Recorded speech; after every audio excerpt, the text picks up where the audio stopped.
नमस्कार। मैं Acharya doctor Dilip Kumar PhD gold medalist Navyug Jyotish Shikshan संस्थान की पाठशाला में आपका स्वागत करता हूं। आज मैं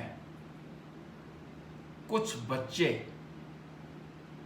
जो शिक्षा करते समय किसी पर्टिकुलर विशेष भाव में बहुत इंटरेस्ट लेते हैं और किसी सब्जेक्ट में उन्हें कोई इंटरेस्ट नहीं होता, उसे पढ़ना पसंद नहीं करते हैं, ऐसा क्यों होता है? मैंने अपनी वीडियो पंचम भाव और शिक्षा जो कि फरवरी लास्ट वीक में अपलोड की थी, विस्तार से शिक्षा के बारे में बताया था। लेकिन कई लोगों ने मुझे फ़ोन करके या मेरे व्हाट्सएप पे पूछा, जी हमारा बच्चा इस पर्टिकुलर सब्जेक्ट में बहुत इंटरेस्ट लेता और दूसरे सब्जेक्ट किसी और सब्जेक्ट को बिल्कुल इंटरेस्ट नहीं लेता। तो ऐसा क्या होता है कि बच्चे किसी सब्जेक्ट में बहुत अधिक इंटरेस्ट लेते हैं और किसी सब्जेक्ट में बिल्कुल इंटरेस्ट नहीं लेते? कुंडली में 5वें भाव में बैठे ग्रह और 5वें भाव पर दृष्टि देने वाले ग्रह या पंचमेश से युति करने वाले ग्रह शिक्षा के बारे में इंडिकेशन करते हैं कि जातक की एजुकेशन कैसी होगी। और बुध जो है शिक्षा का कारक है। अब बच्चा किस विषय में ज़्यादा इंटरेस्ट लेगा, साइंस में ज़्यादा लेगा, बायोलॉजी में ज़्यादा लेगा, या कॉमर्स में ज़्यादा लेगा, या आर्ट्स में ज़्यादा लेगा, ये आप कुंडली से देखकर पहचान सकते हैं। इसलिए मैं आज आपको बताता हूँ कि बच्चों को क्यों किसी विशेष विषय में अधिक लगाव होता और या किसी विषय से क्यों घबराते हैं। अक्सर देखा जाता है कि कुछ बच्चे इंग्लिश सीखने में बहुत समय लगाते हैं और कुछ बच्चों को इंग्लिश से बहुत अधिक लगाव होता है और वो केवल इंग्लिश में ही बात करते हैं।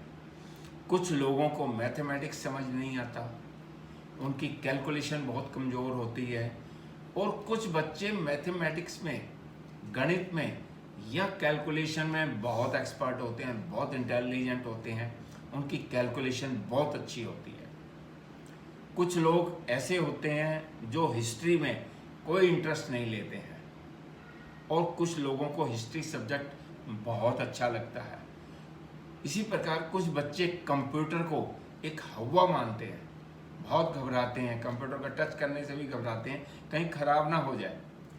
और कुछ बच्चे कंप्यूटर में मास्टरी कर लेते हैं, उनकी उंगलियां कंप्यूटर पे इतनी तेज़ी से चलती हैं कि सामने देखने वाला भी एक बार तो सोचने पर मजबूर हो जाता है। ज्योतिष के अनुसार कुंडली के ग्रह बताते हैं कि बच्चा किस विषय में, किस सब्जेक्ट में अधिक इंटरेस्ट लेगा और किस सब्जेक्ट में कम इंटरेस्ट लेगा।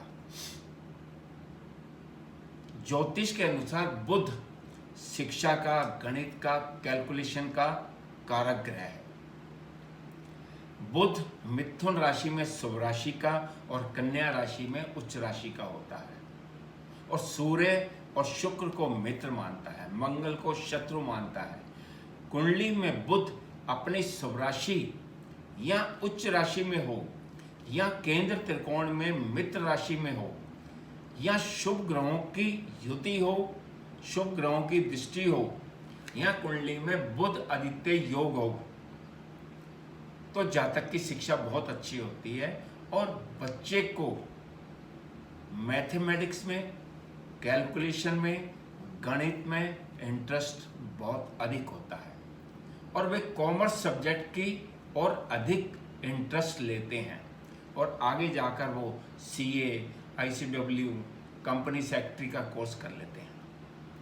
यदि बुध अपनी नीच राशि यानी कि मीन राशि में हो या बुध त्रिक भावों में, 6ठे भाव, 8वें भाव, 12वें भाव में हो, तो इन बच्चों का गणित बहुत कमज़ोर होता है, इसलिए ये कॉमर्स या मैथमेटिक्स के कोर्स करना पसंद नहीं करते हैं।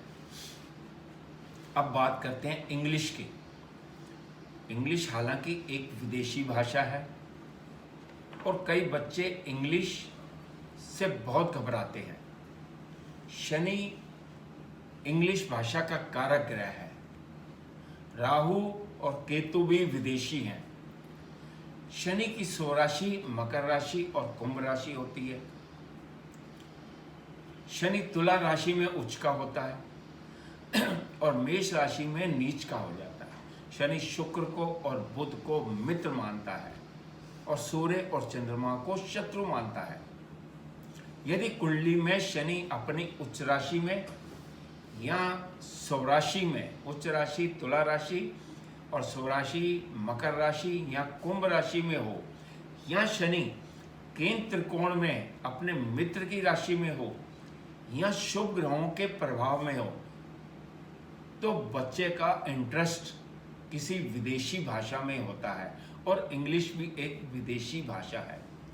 यदि शनि अपनी नीच राशि में हो या त्रिक भावों में हो या शत्रु राशि में हो या पाप ग्रहों के प्रभाव में हो, तो बच्चे का इंटरेस्ट किसी विदेशी भाषा में या इंग्लिश में नहीं होगा। अब बात करते हैं साइंस की। साइंस एक ऐसा विषय है जिससे बच्चे घबराते हैं बहुत, क्योंकि साइंस में बहुत मेहनत करनी पड़ती है। साइंस विषय में केवल रीडिंग से काम नहीं चलता, उसमें अधिक मेहनत करनी पड़ती है। सूर्य क्रूर ग्रह है। शनि मंगल राहु केतु पाप ग्रह है। पंचम भाव और पंचमेश पर पाप ग्रहों का प्रभाव हो तो जातक एजुकेशन के लिए, शिक्षा प्राप्ति के लिए बहुत मेहनत करता है। और अगर केवल राहु का प्रभाव हो और किसी अन्य शुभ ग्रह का प्रभाव ना हो तो एजुकेशन भी छोड़ देता है, अपने स्कूली पढ़ाई बीच में ही छोड़ देता है। और पाप ग्रहों का प्रभाव, शनि का, मंगल का, सूर्य का, राहु का, अगर किसी अन्य पाप ग्रह का प्रभाव ना हो, केवल एक पाप ग्रह का प्रभाव हो, तो जातक बहुत मेहनत करता है और उसे साइंस से डर नहीं लगता। यदि पाप ग्रह शनि राहु मंगल केतु या सूर्य क्रूर ग्रह बली हो तो बच्चे का इंटरेस्ट मेहनत करने में अधिक होता है, यानी कि वो साइंस विषय को लेकर अधिक मेहनत कर सकता है। अब बात करते हैं आर्ट्स की।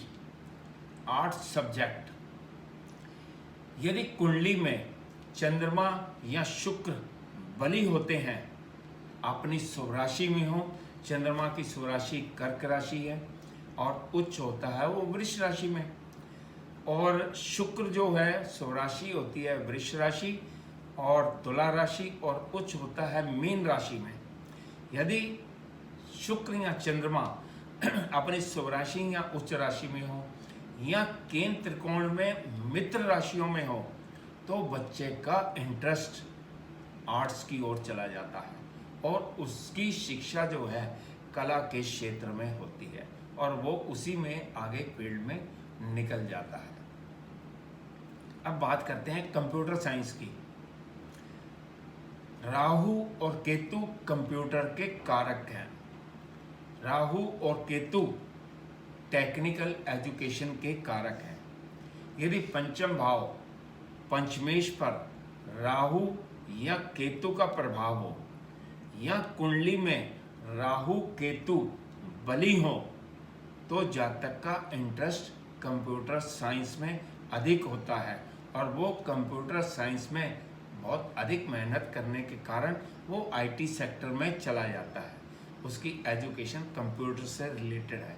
हालांकि केवल राहु पंचम भाव में बैठा हो और किसी शुभ ग्रह का प्रभाव ना हो, तो उसकी एजुकेशन अगर उस समय पढ़ाई के समय 5 साल से 25 साल तक राहु की दशा भी आ जाती है, तो उसकी एजुकेशन प्रभावित हो जाती है और एजुकेशन उसमें ब्रेक आ जाता है या उसका इंटरेस्ट कम हो जाता है।